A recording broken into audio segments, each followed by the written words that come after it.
Dominique prayed for me, then what happened is he told me God has already burned up all of the cancer in your body. The first thing, Yeah.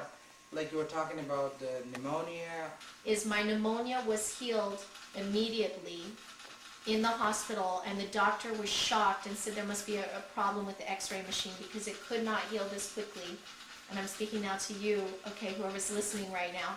It could not heal this quickly. It was impossible medically. It has to take a lot longer for the antibiotics to take effect, more than 3 days. But in 3 days, God totally cleared out my lungs and I was out of the hospital. So that's the first miracle.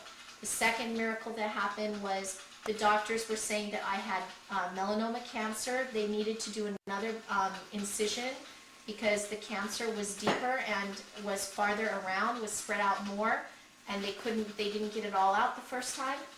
And so what happened is that afterwards they did this incision and they checked my lymph nodes because they were afraid it could have gotten in there. Everything was clear, not a single sign. I told my father what you said. And I said, there is no cancer in my body. I said, I don't even want to go through the surgery, but I think I'm going to have to because none of my family believes.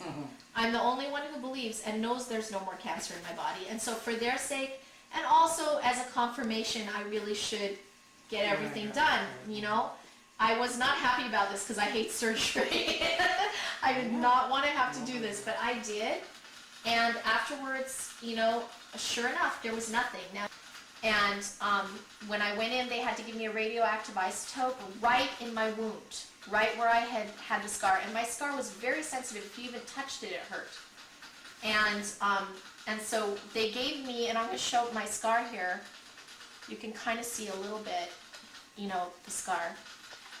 What happened is they gave me 4 or 5 shots. I don't even know how many because I hardly felt them. I didn't even feel anything. It was like a touch or like, and it hurt to touch it, and yet they were putting needles in it, and they were amazed. They said, why aren't you screaming? You know, most people, they don't like to give shots because it hurts, and then the people are screaming or crying or flinching, and I didn't do anything. I prayed a little bit. I sang a little praise song before. They brought the shots, and boom, I didn't feel anything. Nothing. As well for my surgery. My baby was fine. There was no miscarriage, which was possible. There was no birth defect. They already did the sonogram. Everything was perfect. So God totally just did everything. I mean, I didn't have to worry about anything. And I was the happiest person being operated. I was joking with them when we were in the operating room. Everybody was just like shocked because all the other patients were worried or sad or nervous, and this was in the cancer section.